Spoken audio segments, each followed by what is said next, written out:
graça e a paz a todos os irmãos. Todos nós somos convidados a levar a cada dia a nossa cruz. É ou não é verdade? E o pregador tem que levar o seu púlpito. Senão não prega. Sabem, é um tremendo prazer estar aqui hoje e poder partilhar convosco ou compartilhar convosco a palavra do Senhor. É pela graça que nós estamos aqui. Se a minha voz falhar, é normal. Se a pilha falhar, a gente troca. A voz é que é diferente, não é? Então eu vou tentar falar mais suave, mas com o ânimo e com aquelas coisas todas que às vezes me assolam, entre aspas. Eu vou tentar falar de maneira que vocês consigam entender. A palavra de Deus diz que quão bom e suave é que os irmãos vivam em união. É ou não é verdade? Quão bom e agradável é que os irmãos vivam em união. Gostava que nós pudéssemos abrir as nossas Bíblias em Efésios, no capítulo 4, versículo de 1 a 6, e muito obrigado. Se calhar os irmãos já estavam a pensar, hoje vamos ler Salmos, não é? Por causa daquilo que eu disse. Quão bom e quão suave é que os irmãos vivam em união. Mas não é o Salmo que nós vamos ler. É Efésios, capítulo 4, versículo 1 a 6, onde nos é indicado mais um princípio do Evangelho do Reino, pelo qual todo o crente anseia e se esforça em viver. Então, se eu desse aqui um título, diria que a unidade invisível torna-se visível. A unidade invisível torna-se visível. Vamos ler as Escrituras? Efésios 4, versículo 1 a 6. Diz assim: Rogo-vos, pois eu, o prisioneiro no Senhor, que andeis de modo digno da vocação a que fostes chamados, com toda a humildade e mansidão, com longanimidade, suportando-vos uns aos outros em amor, esforçando-vos diligentemente por preservar a unidade do Espírito no vínculo da paz. Há somente um corpo e um Espírito, como também fostes chamados, numa só esperança da vossa vocação. Há um só Senhor, uma só fé, um só batismo, um só Deus e Pai de todos, o qual é sobre todos, age por meio de todos e está em todos. Amém. Nosso querido Deus e Pai, nós queremos pedir a Tua ajuda, Senhor. Queremos agradecer-te em primeiro lugar por podermos estar aqui onde Tu estás, Senhor. Obrigado por estares connosco neste tempo. Nós queremos entregar-te toda a adoração, Senhor, todo o louvor, Senhor, e pedimos que Tu nos limpes a nossa mente. Torna-nos sujeitos e sensíveis ao Teu Espírito. Ajuda-nos a entender a Tua palavra. Fica connosco neste exercício de obediência e sujeição àquilo que nós ouvimos acerca da Tua palavra. Para que Tu sejas glorificado, Senhor, e que nós possamos testemunhar e testificar do Deus vivo que está em nós. Ora isto no nome de Jesus. Amém. E amém. Então este texto, se nós na semana passada fomos a Colossenses, eu hoje usei a carta gêmea de Colossenses, que é Efésios. Já hoje nós ouvimos um trecho de Efésios. Não foi, Márcia? Foi muito bem escolhido. Porque não foi combinado. Não foi combinado. Ela leu do primeiro capítulo. E na realidade a divisão geral dos Efésios, ou da carta aos Efésios, tem três grandes momentos. Tem a chamada do crente, tem a conduta do crente, e é onde nós estamos hoje, e nós iniciamos logo aí na conduta do crente, e depois há o conflito do crente, aquela luta natural entre carne e espírito. Então a carta divide-se entre estes três momentos. E aquilo que a Márcia hoje leu fala do primeiro momento, que é a chamada do crente. E os primeiros capítulos, ou os primeiros 3 capítulos, onde está esta chamada do crente, esta identidade do crente, a vocação do crente, ela na realidade dá um mote para o nosso texto de hoje. É por essa razão que devemos ter presente a eleição de Deus, a chamada à salvação e tudo o que engloba fazer parte do reino de Deus. O que é que isso quer dizer? Como crente eleito, como é que eu tenho que viver? Paulo resume as bênçãos, as promessas, os privilégios, as glórias e a graça da nossa salvação do capítulo 1 ao 3. Quase como que ele se despejasse toda a informação de quem está em Cristo é. E não é quase, ele está literalmente a dizer isso. Quem sou eu em Cristo? Onde estou eu em Cristo? Para que depois nós, a partir do capítulo 4, que é o nosso texto hoje, nós entendamos o seguinte: ok, eu agora tenho a consciência de quem sou em Cristo. Então eu quero viver para Cristo. Em Cristo. Respirar Cristo em todos os meus poros. Mas no final do capítulo 1, quando ele começa a falar sobre isto, Paulo tem uma oração por todos os crentes. E Paulo ora para que entendamos tudo isso. Que tenhamos conhecimento claro de quais são as nossas posses. Que sejamos teologicamente astutos e competentes.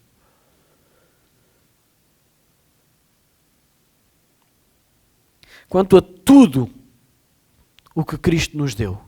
E onde Cristo nos colocou. Esta é a nossa responsabilidade como crentes. Então tudo começa na eleição e chamada de Deus a esta vocação. Tudo começa em Deus e irá terminar pelo poder e pela graça de Deus. E terminará na glorificação do crente. E é aqui neste texto que a unidade invisível, e quando eu falo da unidade invisível, estamos a falar também da Trindade de Deus. Quem é que já viu a Trindade de Deus? Sabe uma coisa? Nós somos responsáveis por mostrar, por tornar visível a Trindade. A unidade invisível torna-se visível na vida do crente. É isso que Paulo está a dizer, daí ele ter dito: rogo-vos que andeis segundo a vocação com que fostes chamados. Aqui começa a ser revelado o que é esperado do crente perante a chamada divina, através da sua conduta. Esta é a parte prática da nossa identidade. Se nós nos primeiros 3 capítulos somos elevados a uma posição celestial onde Cristo está, agora somos levados ao colo automaticamente, mas a dizer assim: agora vive esta vida de acordo com aquilo que tu foste chamado. Agora quero que uses a tua vida, o teu tempo, as tuas capacidades, os teus dons, as tuas vontades e uses em prol da posição a que foste chamado. Esta é a parte prática da identidade e por isso reconheço que a unidade é um princípio do Evangelho de Deus. A grande diferença entre ser um conselho ou um princípio, deixe-me dizer o seguinte: um conselho é uma recomendação a alguma coisa onde eu vou ter algum lucro, algum benefício. Um princípio é uma obrigação. Não é uma escolha, não é opcional. Passa a ser uma regra fundamental da vida do crente. Então a unidade não é opcional. Eu viver para preservar a unidade que há em Cristo não é uma opção. Não há nada em mim que possa provocar ou promover a indivisão ou a divisão. Desculpem.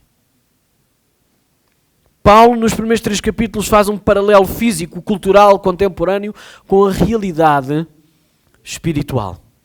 Sabe porquê? Porque a estrutura em que Paulo monta os primeiros 3 capítulos estão muito assentes na estrutura contemporânea, cultural, daquilo que era uma pessoa mudar de cidadania.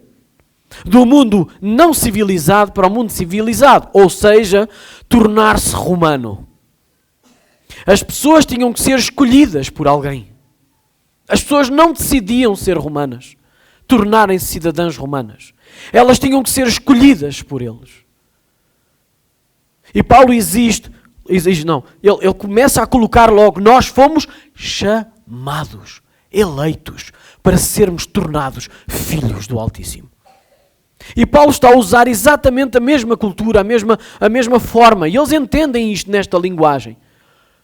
É um privilégio tornar-se cidadão romano, mas isso exige algumas coisas. Exige nós nos tornarmos cidadãos romanos não só pelo bilhete de identidade ou cartão de cidadão, mas também pela forma como nós nos comportamos, pela forma como nós pensamos, pela forma como nós dialogamos, com a forma como nós nos sentamos, com a forma como nós vivemos.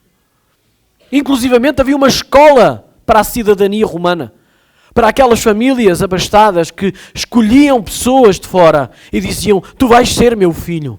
Sabe que Júlio César nem filho era do César.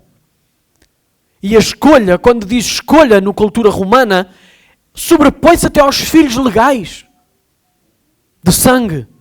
Sabia disso?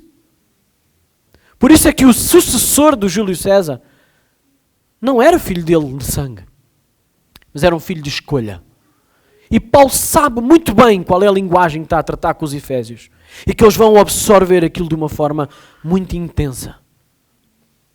Nós fomos escolhidos. Não éramos da família, mas fomos adotados. E esta ideia, e Paulo está a responder à pergunta com esta estrutura toda, quem sou eu? Como me tornei cristão? E que implicações isso tem? Foi uma ponte rápida para os Efésios entenderem. Lembram-se quantos anos é que Paulo esteve com os Efésios? Durante 3 anos. Lembram-se o que é que ele disse em Atos 20, quando está a despedir dos Efésios? Eu hoje limpo as minhas mãos do vosso sangue. Porque o tempo todo que eu estive com vocês, eu esforcei-me e estive diligente em transmitirmos todo o conselho de Deus. Houve um esforço enorme de Paulo de mostrar quem sou eu, como me tornei cristão e que implicações isso tem. E com o processo de mudança de cidadania bem conhecido na altura, ele usou isso. E Paulo está a usar esta ideia paralela do padrão contemporâneo de mudança para eles perceberem qual é a mudança de cidadania terrena para a celestial. E o que é que nós ganhamos com isso? Há tanta riqueza nesta identidade, que na realidade nasce em Cristo. Há tanta graça, tanto poder, tanto privilégio, tanta promessa depositada na igreja de Jesus Cristo, que na realidade nós deveríamos começar a ver coisas que não podemos sequer compreender ou imaginar de acordo com esse mesmo poder que é extraordinário. A nossa vida natural não consegue compreender essa posição, muito menos aquilo que é esperado da igreja.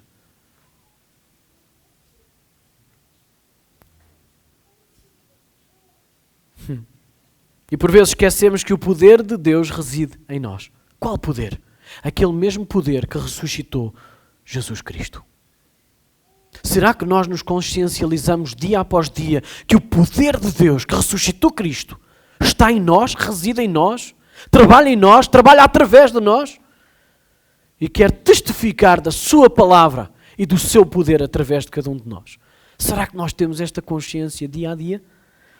Paulo esforçou-se para mostrar aos Efésios que era este o poder que estava neles e que eles tinham que entendê-lo, abraçá-lo e viver por ele e para ele e através dele. Mas Paulo ainda diz o seguinte, no final do capítulo 3, depois de mostrar a posição e o lugar onde eles estão. Ele diz assim em Efésios 3, no versículo 20. Porque esta é a igreja, esta é a imagem real da igreja.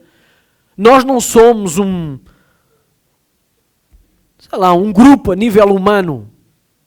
Tomara que não nos reduzissem a um grupo de lobby político, a um grupo de direita, ou a um grupo, ou uma organização conservadora, mas que nós somos a igreja de Cristo que manifesta a sua glória. Dia após dia. Porque esse é o poder que reside em nós e essa é a função de cada crente e essa é a função da igreja de Cristo. Transmitir a sua glória.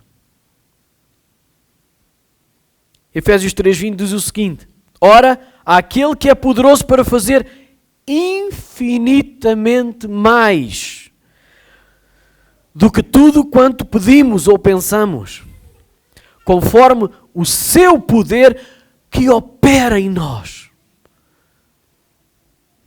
A Ele seja a glória na Igreja e em Cristo Jesus, por todas as gerações, para todo o sempre. Amém. Esta é a oração do Espírito sobre a Igreja. Porque na realidade, ainda que Paulo tenha sido o escritor desta carta, o autor desta carta, é o Espírito Santo de Deus. Então foi o Espírito Santo que orou isto pela sua Igreja e para a sua Igreja. Hoje aqui, em 2024, quem diria? Que o mesmo poder que ressuscitou Cristo está hoje aqui, neste lugar. E mais do que neste lugar, está dentro de nós. Para que nós possamos testificar, testemunhar e entregar toda a glória, honra e poder a Cristo Jesus. Portanto, com base em tudo o que nos foi dado e ativado em nós pela presença do Deus Trino, temos todas estas posses, temos todo este poder. E ainda assim, infelizmente, a Igreja luta dia após dia para conseguir testemunhar deste perfeito Deus. Faz parte da nossa luta e Paulo sabia muito bem, por isso no versículo 1, o que é que ele diz? Rogo-vos, pois, eu, o prisioneiro no Senhor, que andeis de modo digno da vocação a que fostes chamados. Sabe, a nossa responsabilidade como indivíduos é agirmos de acordo com o que Deus espera da sua Igreja. Eu não posso dizer um dia perante o Senhor, eu não fiz melhor porque a tua Igreja. Ouça, não se limita a dizer isso. Vai passar a mesma vergonha que aqueles que vão dizer a Senhor, Senhor, Senhor, não fiz eu isto e aquilo e aquilo outro. E não são coisas básicas, irmãos, que a Bíblia diz, e é o próprio Jesus que diz.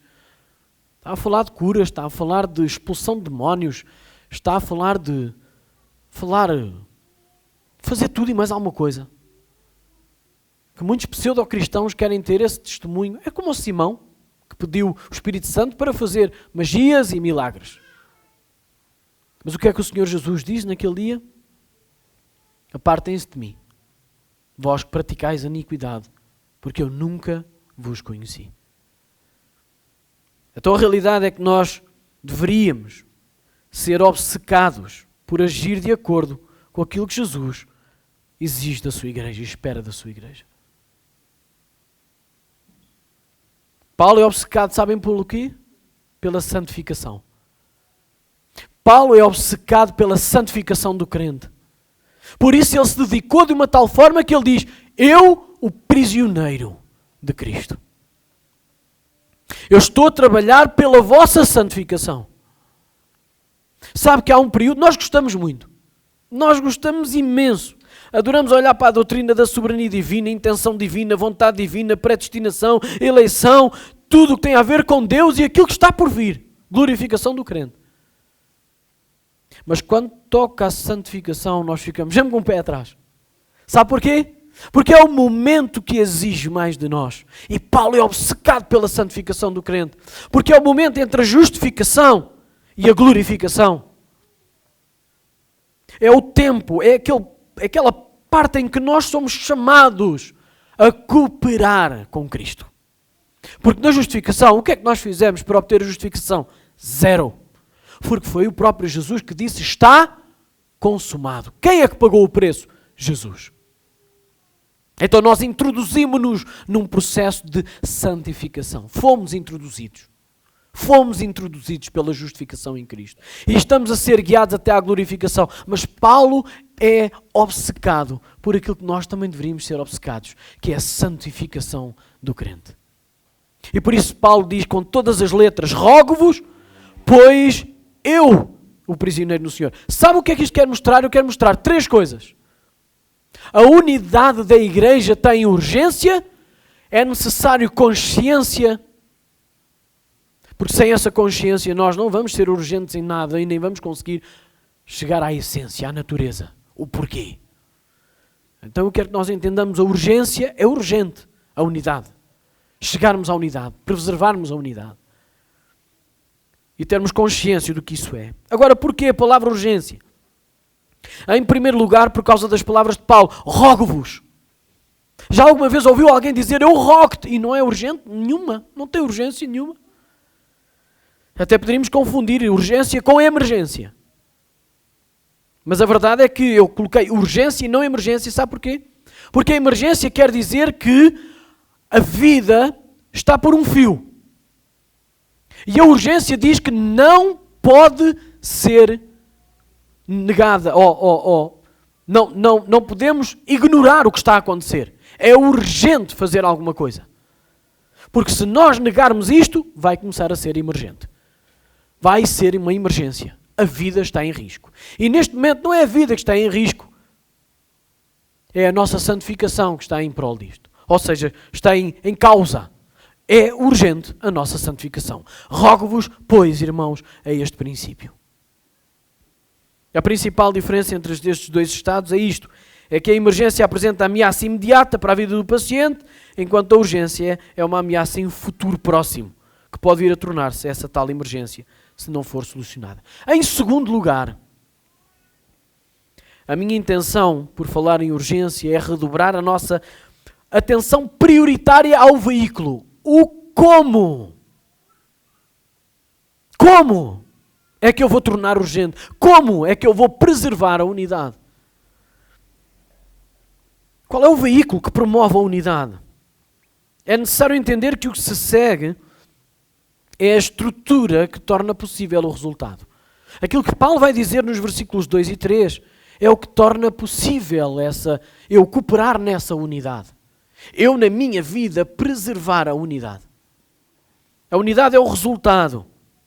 Mas a estrutura que Paulo revela para que a unidade seja vivida não pode ser desprezada em momento nenhum. Daí, urgência. Porque o prejuízo é altíssimo.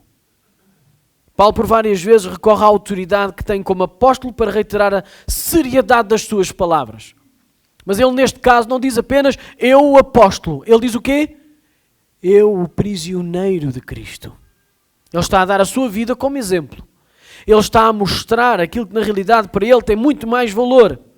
Porque desta vez ele recorre ainda ao testemunho das suas prisões, para que seja visível o quanto era para ele honroso ser embaixador de Cristo, mesmo nas suas prisões.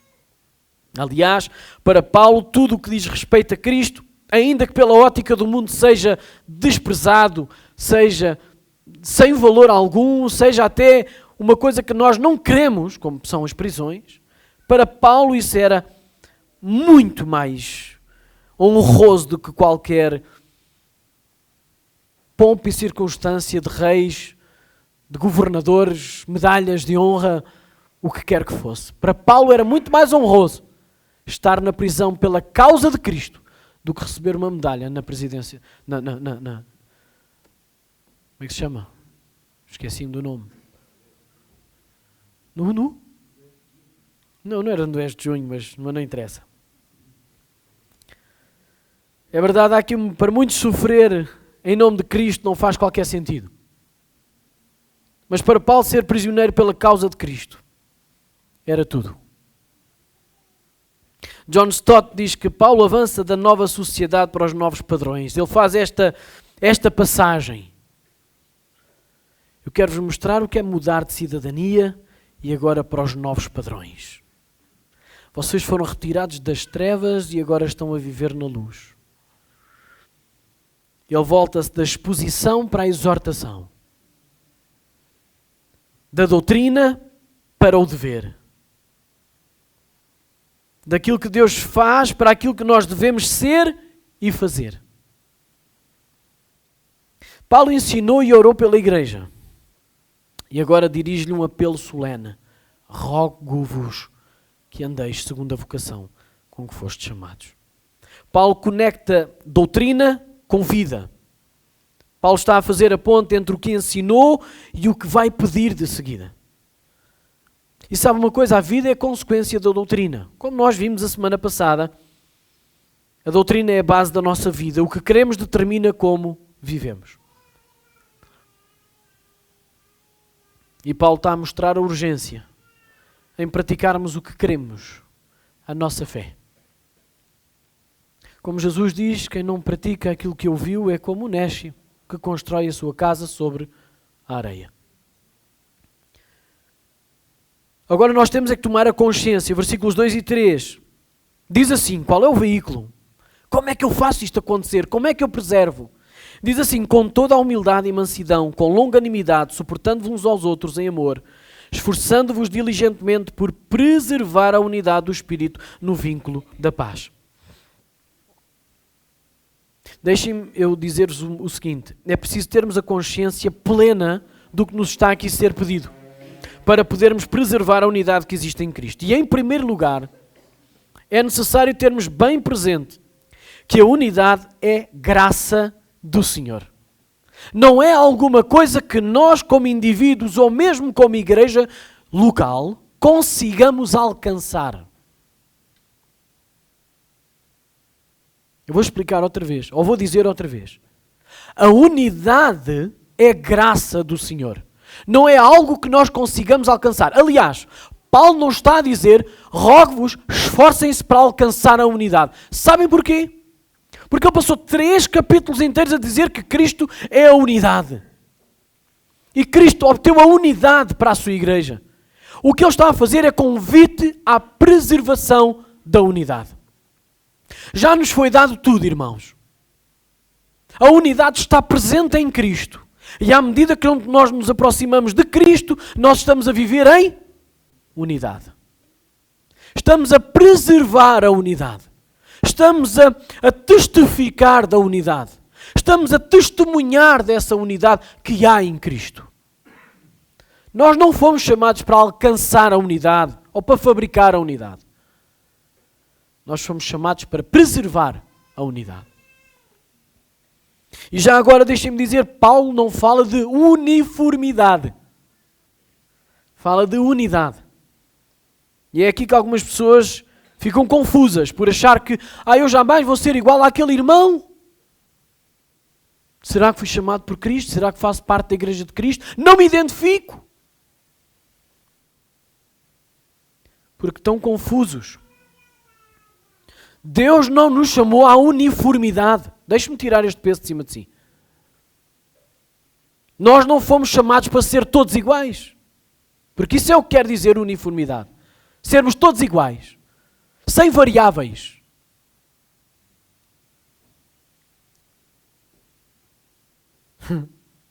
Nós não fomos chamados para ser uniformes. Mas em vivermos em unidade. E há uma grande diferença nisso.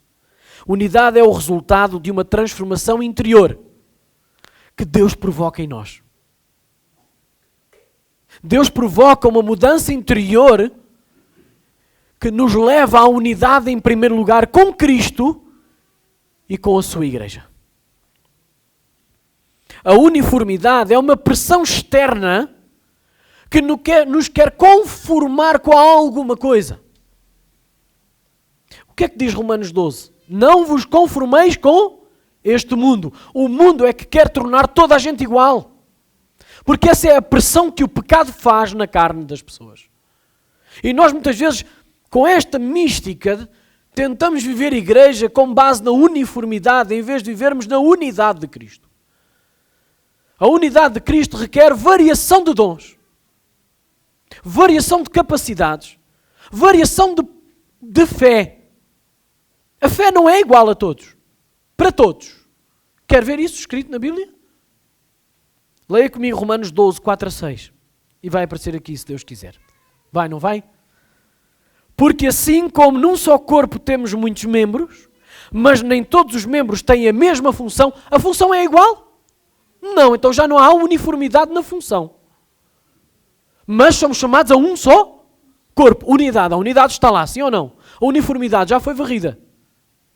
Vamos continuar. Versículo 5. Assim também nós, com quanto muitos, somos quantos? Muitos. Mas um só?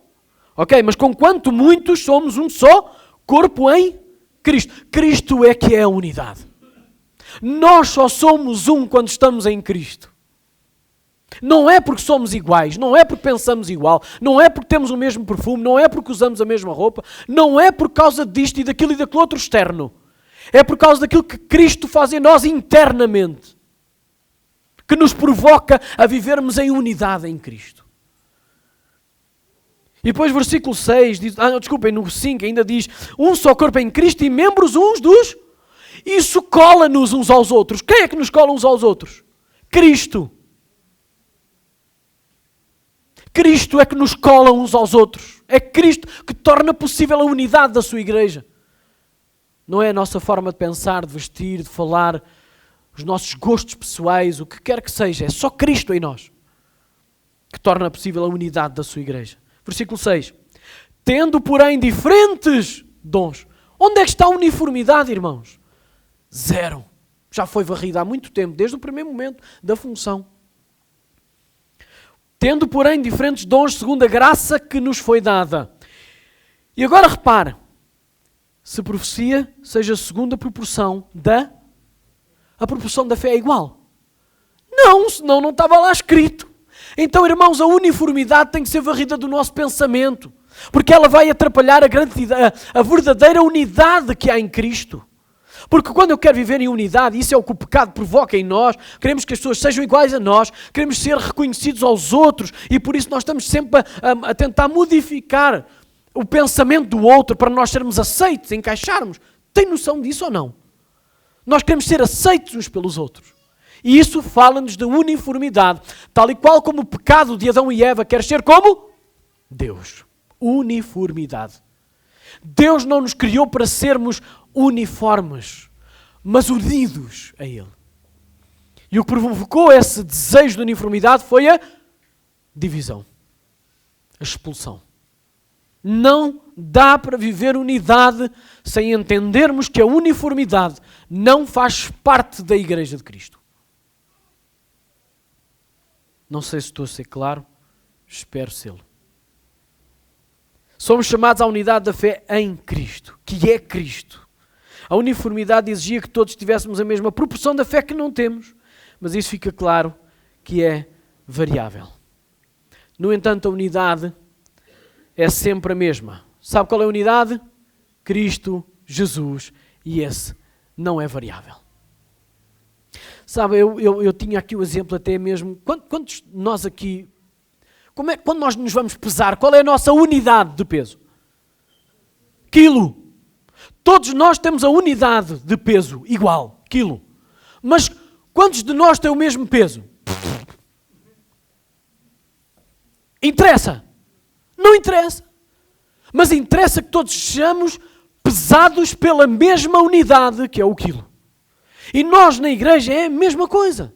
Não interessa a quantidade ou a qualidade dos nossos dons ou da nossa fé. Isso é com Deus e conosco. Mas a realidade é que todos nós somos pesados pela mesma unidade, que é Cristo Jesus em nós, a fazer uma obra para que a unidade que existe nele seja transmitida, testemunhada e testificada. E sabe quais são os veículos? Primeiro que tudo, ele dá alguns elementos que caracterizam esta unidade. Com toda a humildade. Eu gosto muito da forma como Paulo coloca esse assunto na carta aos Romanos. Ele diz o seguinte, Romanos 12:3. Porque pela graça que me foi dada, digo a cada um dentre vós que não pense de si mesmo mais, ou mesmo além do que convém. Antes, pense com moderação. Temos duas coisas para resolver, neste conceito. Temos duas coisas para resolver neste conceito que a Bíblia nos mostra em relação à humildade. Sabe porquê? Em primeiro lugar, o cristão tem que ter uma avaliação correta de si mesmo. Nós em Cristo somos atraídos a Cristo para termos, e temos que ter uma avaliação correta de quem nós somos em Cristo. Por isso é que Paulo leva 3 capítulos inteiros a mostrar quem somos nós em Cristo. E isto resolve duas coisas na nossa vida. O complexo de superioridade. Nós não podemos pensar acerca de nós mesmos além daquilo que convém. Não há espaço para a soberba, a arrogância e a altivez no coração de quem foi salvo pela graça. Se eu tenho noção que sou salvo pela graça, não tenho espaço para soberba, orgulho, arrogância e altivez. Tudo o que temos é o que recebemos de Deus. Tanto a salvação que recebemos pela fé, como os próprios dons. Os dons que recebemos para o serviço são dádivas. São dádivas de Deus. Resolvemos o complexo de superioridade. Depois temos que resolver um outro, que é o de inferioridade. Que nós, normalmente, como humanos, temos a tendência de passar para 8 para 80. Ou somos tudo ou não somos nada. E na realidade, tanto os que se exaltam como aqueles que se rebaixam, aviltam a graça de Deus. O que isto quer dizer é que eles desprezam a graça de Deus. Não reconhecem a graça de Deus. Tanto está mal aqueles que têm soberba, como aqueles que desprezam quem são em Cristo. Não reconhecem. Porque negar a realidade da nossa salvação, negar a honrosa posição que nos foi dada em Cristo Jesus, a posição que temos como filhos de Deus, quem nega isto é falsamente humilde. Em segundo lugar, o crente tem uma compreensão correta do fruto que o Espírito produz em nós. Daí ele ter dito logo a mansidão. Quem é que se lembra que a mansidão é um fruto do Espírito? A mansidão é um fruto do Espírito.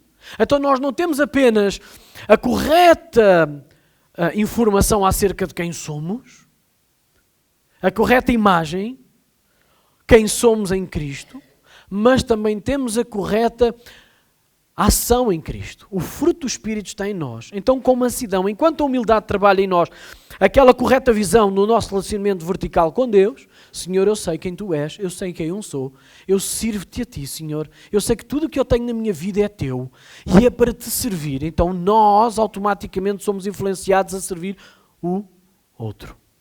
Então, se a humildade resolve a situação entre mim e Deus, o fruto do Espírito resolve ou conforma, ou domina, ou conduz a minha relação com o próximo. E esta palavra de mansidão é a palavra manso no grego, praotes. E na realidade era um termo usado para as feras amestradas. Aquelas feras que nós dizemos têm 2 toneladas, mas elas são guiadas e controladas de forma gentil. Então é a mesma coisa com o crente. E é isto que Paulo está a mostrar. O crente, sabendo a sua posição em Cristo, reconhecendo o seu poder, trata o próximo com toda a amabilidade e gentileza. Não usa do seu poder, não usa da sua posição para esmagar o outro, mas para agir em gentileza. E diz também que com longanimidade. Longanimidade. Estas são as ferramentas que nós temos para preservar a unidade. Lembra-se, irmãos? Fomos chamados para preservar a unidade com esforço. Com esforço. E tal como as características anteriores, sejam elas a humildade, a mansidão, todas elas são tipicamente cristãs. Sabe porquê? Porque humildade, mansidão e agora longanimidade, no tempo de Paulo, eram vistas como fraquezas, fragilidades de características humanas. Porque ser humilde era fraco, ser manso era fraco e ser longânimo era fraco. São tipicamente cristãs, porque Cristo nos mostrou que Ele era humilde e manso de coração e foi longânimo no seu trato. São características supramente cristãs. Não são humanas, são cristãs, são sobrenaturais. Foram descobertas pela via do cristianismo. Até mesmo ao cristianismo estas características não eram vistas como estas virtudes. No grego antigo, e estamos a falar do grego koiné, relativamente a esta palavra foi escrita. E sabe que o original grego, ou seja, neste caso o koiné, que já não existe, é antigo, já não existe. foi a língua que foi escrita no Novo Testamento. E esta palavra descrevia uma pessoa capaz de aguentar pessoas provocadoras, mesmo no meio de sofrimento. Então, ser longânimo é estar constantemente a ser provocado e a conseguir manter a sua reação intacta ou impotente. Eu não vou reagir. E isto é indiscutivelmente uma ferramenta a ser usada pelo crente. Conhecer a sua posição em Cristo, para saber a quem serve, a quem está sujeito, para perceber a forma como tem que lidar com os outros. De forma mansa, de forma longânima, mesmo recebendo ataques, não revidando, não vingando não dando a sua resposta imediata, a sua reação. Mas agindo sempre em quê? Suportando-vos uns aos outros em amor. E este último, o amor de Deus, e na realidade nós podíamos dizer, é suportando-vos. Não. É o amor. E aquilo que lá está escrito é o amor ágape. Mais uma vez, é o amor sobrenatural de Deus. Este amor é o que torna possível todas as outras qualidades terem o fruto esperado, ou terem até ação. Em primeiro lugar, porque esta é uma característica divina. Este amor, que não revida, que não busca o seu próprio interesse, que tudo espera, tudo sofre, é divino. Este é o amor sobrenatural. Mas infelizmente, por causa do pecado, nós misturamos um pouco esta nossa ideia de amor, auto-amor, amor próprio, com aquilo que nós reconhecemos que é amor. E é daí que o pecado enviesa esta ideia do que é o amor. Então nós procuramos amor de uma forma enviesada, fragilizada, caída. Daí damos lugar a outros sentimentos, como tais o ciúme, o egoísmo, a dependência. E dependência, eu quero que vocês entendam isto, o contrário de liberdade. Porque o amor de Deus torna-nos livre e liberta o outro de uma dependência, de uma necessidade de resposta, porque nós nos esforçamos a dar a mesma. Está a entender o que é o amor de Deus? Liberta-nos do egoísmo, da tendência de amar apenas quem nos ama, e etc, e etc, e etc. Em segundo lugar, torna-se uma decisão independente. Eu não decidi amar o outro porque ele me amou primeiro. É o amor de Deus. Nós amamos a Deus porquê? Porque Ele nos amou primeiro.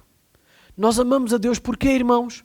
Porque Ele nos amou primeiro. E este é o amor ágape. Não é um amor dependente de nós mostrarmos alguma coisa primeiro. O amor de Deus não está dependente de uma ação externa ou de uma resposta adequada, nivelada com o esforço que colocamos na nossa conduta.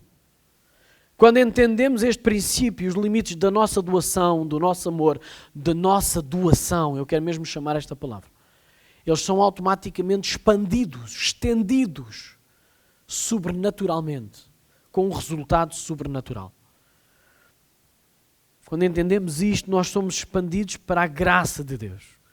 E esta decisão de suportar os outros, eu vou dizer mais uma vez, é uma decisão de suportar os outros no amor de Deus. Porque o amor de Deus é muito mais do que um sentimento. É uma decisão. E ela descansa na prática da relação da lei em relação ao próximo, como Jesus afirmou.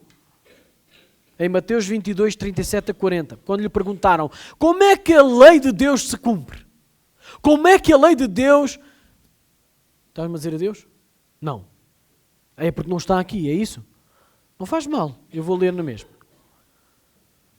Quando lhe perguntaram acerca da lei de Deus, como é que ela é, como é que ele entende, e Jesus respondeu assim: amarás o Senhor teu Deus de todo o teu coração, de toda a tua alma e de todo o teu entendimento. Este é o grande e primeiro mandamento. O segundo, semelhante a este, é: amarás o teu próximo como a ti mesmo.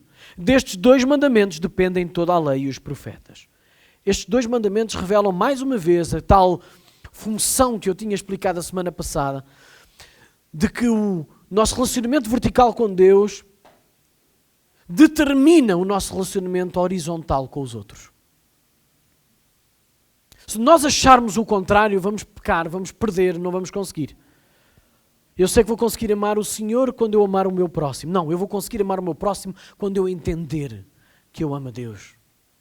E sabe quando é que nós sabemos que amamos a Deus? Quando nós reconhecemos o seu amor por nós, em primeiro lugar. A sua dádiva. O segundo está sempre relacionado e dependente do primeiro. Sabe uma coisa? Jesus não apenas declarou este requisito, ou este princípio, ou esta estrutura. Ele mostrou-nos com a sua vida como é que nós podíamos cumprir este requisito. Em João 13, versículos 34 e 35 diz o seguinte: um novo mandamento vos dou. Que vos ameis uns aos outros, assim como eu vos amei. Que também vos ameis uns aos outros. Nisto conhecerão todos que sois meus discípulos, se tiverdes amor uns aos outros. Esta é a fórmula e a forma como nós podemos ver em ação o amor ao próximo. Qual é a fasquia? Até onde é que eu tenho que amar o meu próximo? Até o que é que eu tenho que fazer? Se nós formos às palavras de Jesus, o que é que nós temos que fazer? Dar a vida. O que é que isso requer na palavras de Jesus? Tudo. O que é que isso requer no testemunho de Jesus? Tudo. O que é que eu posso reter para não preservar a unidade? Nada. Até onde é que eu posso me justificar diante de Deus a dizer: eu tentei preservar a tua unidade, Senhor, mas não consegui por causa de fulano ou fulana? Até onde? Qual é o requisito? Qual é a possibilidade? Qual é a justificação? Zero. Jesus cumpriu este requisito dando a vida por nós. E agora, estando nós em Cristo, se estamos realmente em Cristo, nós não reivindicamos ou não discutimos com Jesus, com o nosso Senhor, acerca de como preservar ou até onde preservamos a unidade em Cristo, mas nós damos a vida pelos nossos irmãos. Sabe o que isso está escrito? 1 João 3,16. Se em primeiro lugar, nós todos sabemos o que é João 3,16. João 3,16 é o quê? É a ação de Deus. E 1 João 3,16 é o quê? É a ação da igreja. Quer ler comigo 1 João 3,16? Devíamos também decorar isto. Nisto conhecemos o amor, que Cristo deu a sua vida por nós. Qual é a ação da igreja? E devemos dar a nossa vida pelos irmãos. Gostamos todos muito de João 3,16. Mas devíamos também começar a amar 1 João 3,16. Porque se por um lado nós vemos que Deus amou o mundo, que deu a sua vida, deu o que tinha de mais perfeito para nos resgatar, nós somos chamados a dar o que temos de melhor da nossa parte para resgatar os outros, que é a nossa vida também. E é aqui que nós chegamos à essência. Qual é a natureza deste pedido de Deus? Onde é que isto está enraizado? Porque depois de ter mostrado a urgência desta preservação da unidade e esta consciência acerca da unidade e como nós chegamos até ela, qual é a nossa parte, nós devemos conhecer qual é a essência. E Paulo explica qual é a natureza, qual é a razão de nos pedir esta urgência e dar-nos esta consciência. Porque na verdade o que ele estava a querer dizer é que a nossa unidade nasce, permanece e resulta somente em Cristo. E por isso em Efésios, no capítulo 1, no verso 9 e 10, diz assim: desvendando-nos o mistério da sua vontade, segundo o seu beneplácito que propusera em Cristo, de fazer convergir nele, na dispensação da plenitude dos tempos, todas as coisas, tanto as do céu como as da terra. A expressão fazer convergir nele vem do grego e ela quer dizer resumir outra vez. Quer dizer colocar todas as coisas juntas sob um princípio unificador ou uma pessoa. A palavra quer dizer isto. E muitas pessoas hoje esforçam-se para unir as religiões de forma não bíblica. E até mesmo pessoas querem unir a igreja de forma não bíblica. E elas dizem, não estamos interessados em doutrinas. Não estamos interessados em princípios. Estamos interessados no amor que cola à igreja, que cola às religiões.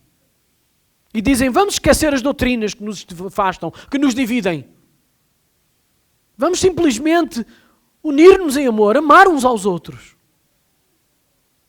Mas Paulo não discute a unidade da igreja sem primeiro gastar 3 capítulos inteiros. Eu podia dizer que até eram 3 anos inteiros a discutir com eles toda a doutrina do Deus Trino. Paulo investiu 3 anos da sua vida. Se não era fácil, chegava lá e dizia assim, olha amigos, vamos esquecer tudo. Vamos amar-nos uns aos outros. Mas Paulo investiu 3 anos para mostrar todo o conselho, toda a doutrina, todo o ensino, todos os princípios do Evangelho do Reino, para que todos pudéssemos viver pelo Evangelho do Reino. Jesus passou 3 anos a investir na sua vida, a mostrar toda a doutrina do Evangelho do Reino. Falou muito mais do inferno do que propriamente do amor. Paulo não discute a unidade da igreja sem antes falar do Evangelho. Capítulos 1 a 3. A unidade edificada sobre outra base, que não a verdade bíblica, é o mesmo que edificar uma casa sobre areia. A unidade cristã baseia-se na doutrina da Trindade, que é os versículos que nós temos aqui. Um só Espírito, um só Senhor e um só Deus Pai. Paulo fala das realidades básicas que unem todos os cristãos. Um só corpo.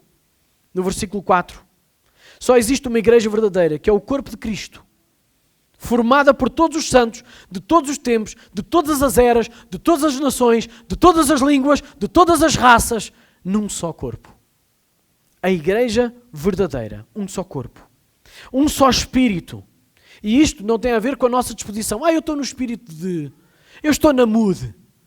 Estou aqui com vontade de me unir a esta igreja e tal. Não é esse espírito. É aquele espírito, como Paulo diz o seguinte em Romanos 8, 9. É aquele espírito que somente com o espírito que habitava em Cristo é que a igreja está unida. Diz assim, vós porém não estáis na carne, mas no espírito. Se de facto o Espírito de Deus habita em vós. E se alguém não tem o Espírito de Cristo, esse tal não é dele. Então o Espírito não é uma vontade humana, o Espírito não é uma disposição humana para fazer parte de algum grupo. É o Espírito que habitava em Cristo. Esse mesmo Espírito que habita em nós é que nos faz um. Uma só esperança, versículo 4 ainda. É provavelmente aqui que se revelam as falsas denominações. Quando se colocam a definir um outro resultado do Evangelho, além da esperança que a própria Bíblia nos mostra. Muitos têm uma esperança e pregam esperança daquilo que as pessoas querem ouvir falar da sua vida. Terrena aqui. Esperança em novas situações terrenas, novas melhorias terrenas, financeiramente, pessoalmente, na vida, no que quer que seja. Mas sabe qual é a esperança que a Bíblia fala? É na esperança que está por vir. O Antigo Testamento falava na esperança do Messias. E eles estavam tão interessados na terrena que perderam a esperança do Messias. A vinda do Messias. Se a igreja perde a esperança que nós temos no Messias que está por vir, naquele que já veio, que deu a sua vida e que vai voltar, e nós estamos hoje a comemorar a sua vinda também, nós perdemos a bênção. Então a esperança do Evangelho não é terrena. É sobretudo celestial e eterna. É uma só esperança na vinda do Messias. Se no Antigo Testamento era o Messias que ainda havia por vir, no Novo Testamento é no Messias glorioso, glorificado, para vir buscar a sua igreja. Versículo 5 diz que é um só Senhor. Um só Senhor. E este nosso Senhor Jesus Cristo, que morreu por nós, ressuscitou e vive por nós e um dia virá para nós. É este Senhor. Sabe, é muito difícil crer que dois crentes que professam a mesma fé, que dizem obedecer ao mesmo Senhor, sejam incapazes de andar juntos nesta unidade. É difícil crer. Aliás, houve alguém que perguntou ao Gandhi. Sabe qual é Gandhi? Quem é Gandhi? Era o líder espiritual da Índia. Perguntaram-lhe uma vez, porque é que o cristianismo aqui tem tanta dificuldade em andar? Ele disse, há só um problema. É os cristãos. Se eles não sabem viver unidos, como é que vão dizer e prever ou pregar a unidade? O único problema do cristianismo na Índia, disse Gandhi, são os cristãos. Nós temos de tomar esta consciência. Nós não devemos ser tropeço à unidade, mas preservá-la. E se a palavra é preservar, é porque é fácil perdê-la, irmãos. Então nós temos que preservar, confessar o senhorio de Cristo. Não é suficiente. Temos que viver o senhorio de Cristo. Porque isso é preservar a unidade que há em Cristo.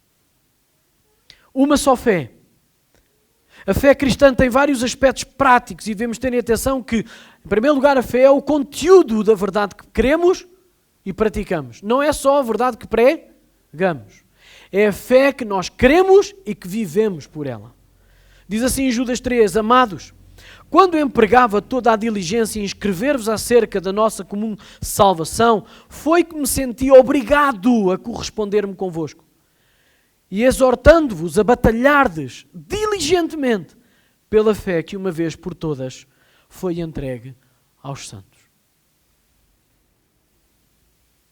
Ele sentiu-se obrigado a mostrar o quão deve ser o nosso esforço diligente em batalhar pela nossa fé que nos foi dada uma vez por todas. E foi dada e entregue aos santos. Então a fé é o conteúdo da verdade que queremos e vivemos, praticamos. E também a fé é a nossa confiança pessoal em Cristo, como Senhor e Salvador. Não há outro. Como diz em 1 Timóteo, no capítulo 2, versos 5 a 6, diz, porquanto há um só Deus e um só mediador entre Deus e os homens, Cristo Jesus, homem, o qual a si mesmo se deu em resgate por todos. E depois diz o seguinte, testemunho que se deve prestar em tempos oportunos. Versículo 5, um só batismo. E aqui algumas pessoas escorregam, pensam que é o batismo que nós praticamos na igreja. O batismo físico, aquele das águas, da descida das águas. E aqui algumas pessoas discutem que tem que ser em águas paradas, em águas mexidas, em águas assim ou em águas assado. Com sal, sem sal. Não tem nada a ver com este batismo, meus queridos irmãos. Tem a ver com o batismo espiritual. Que é que o Espírito Santo nos batiza, nos introduz, nos faz imergir no seu corpo. Todos nós somos unidos na introdução de sermos batizados num só corpo, que é a igreja. Como diz nas Escrituras, em 1 Coríntios 12, 13, diz, pois em um só Espírito todos nós fomos batizados em um corpo, quer judeus, quer gregos, quer escravos, quer livres. E a todos nós foi dado beber de um só Espírito. Não está a falar das águas do nosso batismo, irmãos. Está a falar do Espírito do Senhor, que nos introduziu num só corpo, que é a igreja. Versículo 6 diz, um só Deus e Pai. Deus é o Pai de toda a igreja, não é de todo o mundo. Porque Deus é o Criador de toda a terra. Mas é o Pai de toda a igreja. São coisas diferentes. Deus é sobre todos, age por meio de todos e está em todos, na igreja. Paulo, ao escrever aos Efésios, quis lembrá-los da urgência em preservar esta unidade, falando-lhes da consciência dos elementos que promovem a preservar essa mesma unidade entre irmãos e na igreja. E por último, a mostrar que o ADN da unidade tem a sua natureza em Deus. Então quem está em Cristo está em Deus e preserva a unidade que existe em Cristo. Não há hipótese.